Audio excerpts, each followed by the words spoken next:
Hello and welcome. Tonight, our investigation leads us to a moment in time so seismic, so traumatic, that it has been described as the day America lost its innocence. It is a mystery defined not by ancient legends or strange phenomena, but by 6 seconds of gunfire on a sunny afternoon in Dallas.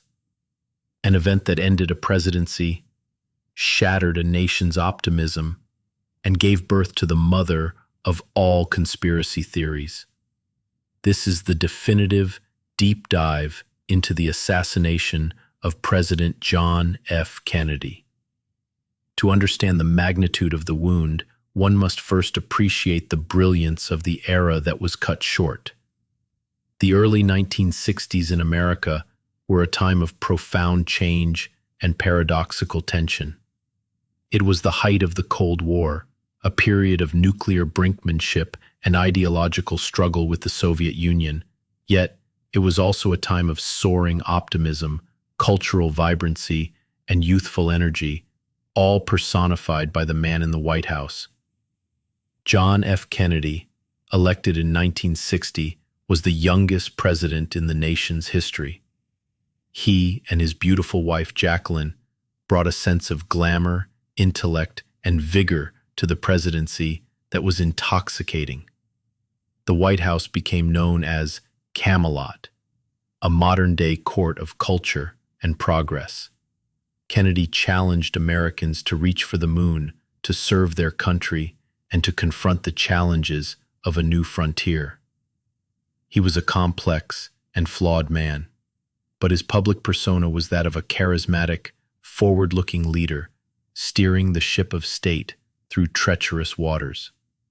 In the autumn of 1963, Kennedy's focus was on his upcoming re-election campaign.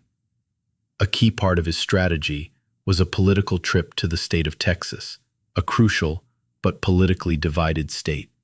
The trip was intended to heal rifts within the Democratic Party there and to kick off his 1964 campaign.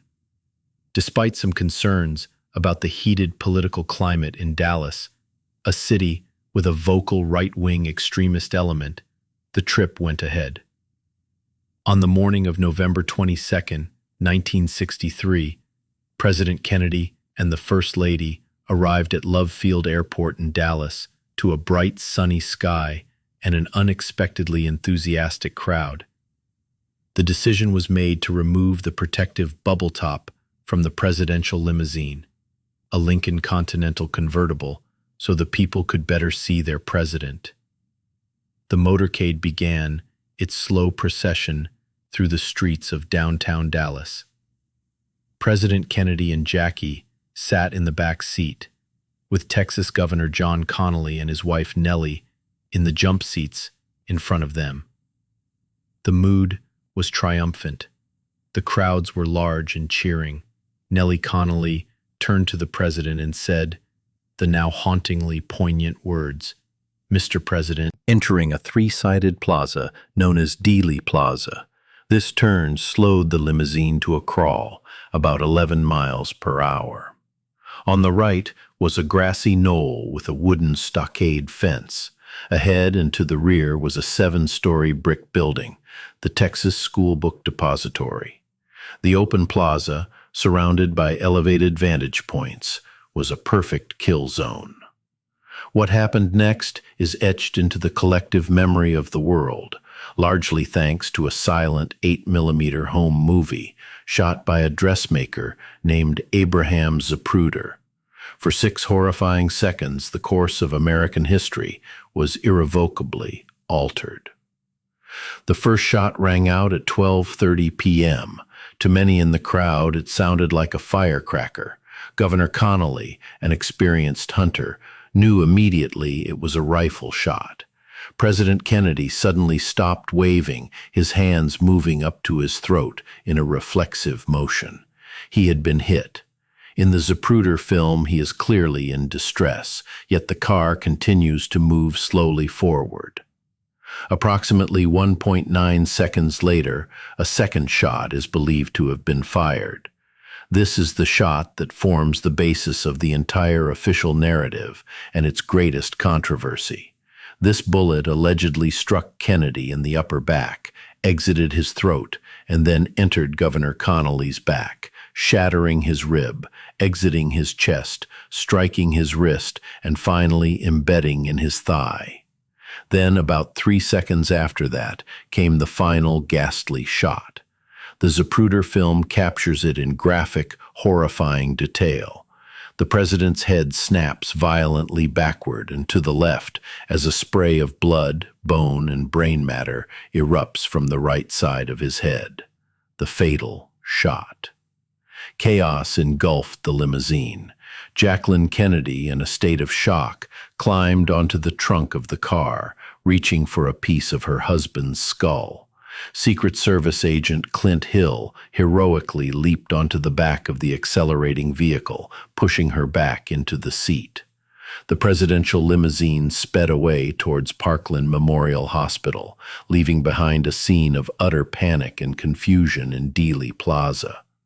The frantic rush to the hospital was in vain. The head wound was catastrophic. At 1 p.m., after a desperate and chaotic effort by the medical staff, John F. Kennedy, the 35th President of the United States, was pronounced dead. The dream of Camelot was over, shattered by a rifle bullet. Within an hour of the assassination, the Dallas police, acting on witness testimony, had zeroed in on the Texas School Book Depository. There, on the 6th floor, they found a sniper's nest. 3 spent shell casings were neatly arranged by the window overlooking Dealey Plaza. Hidden behind a stack of boxes, they found a 6.5. Oswald's story was a strange and contradictory one.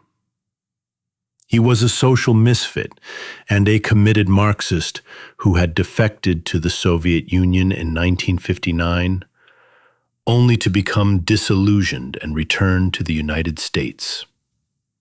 He was a vocal supporter of Fidel Castro's Cuba, yet he had ties to anti-Castro figures and, some believe, to the intelligence community.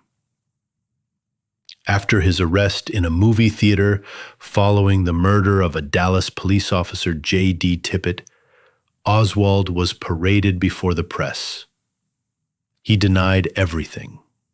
In words that would become the cornerstone of every conspiracy theory, he famously declared, "I don't know what this is all about. I'm just a patsy." 2 days later, on November 24th, as Oswald was being transferred from the city jail to the county jail, the world watched in stunned disbelief. In the basement of the Dallas police headquarters, surrounded by detectives, a man stepped out of the crowd of reporters. It was Jack Ruby, a local nightclub owner with known ties to the Mafia. He lunged forward, a pistol in his hand, and fired a single shot into Oswald's abdomen. The murder of the accused presidential assassin was broadcast live on national television. The one man who held the answers, the key to the entire mystery, had been silenced forever. This single, shocking act cemented in the minds of millions that the assassination was not the work of one lone malcontent, but the result of a powerful and far-reaching conspiracy. In the face of a traumatized nation and a whirlwind of unanswered questions, the new president, Lyndon B. Johnson, established a presidential commission to investigate the assassination. Headed by Chief Justice Earl Warren, the Warren Commission spent 10 months investigating the crime. Their final 888-page report, published in September 1964, came to a clear and, for many, an unbelievable conclusion. Lee Harvey Oswald had acted alone. He had fired 3 shots from the 6th floor window of the Texas School Book Depository, killing President Kennedy and wounding Governor Connolly. There was no conspiracy, domestic or foreign. The linchpin of the Warren Commission's entire report was a controversial and seemingly impossible explanation known as the single bullet theory, or, as its critics dubbed it, the magic bullet theory. Faced with the fact that Kennedy and Connally were struck in a time frame too short for Oswald to have fired his bolt-action rifle twice, the commission concluded that a single bullet, Commission Exhibit 399, had caused all of the non-fatal wounds. Was later found on a stretcher at Parkland Hospital in near pristine condition with only slight flattening. To a vast number of critics, the theory was a physical and ballistic absurdity, a conclusion concocted to make the evidence fit the lone gunman narrative. The magic bullet became the central weakness in the official story, a crack through which a flood of conspiracy theories would pour for decades to come. So, if Oswald wasn't a lone gunman, who was behind the crime of the century? The alternative theories are a labyrinth of interconnected players, motives, and possibilities. The first and most prominent group of suspects is the Mafia. The motive was clear and powerful: revenge.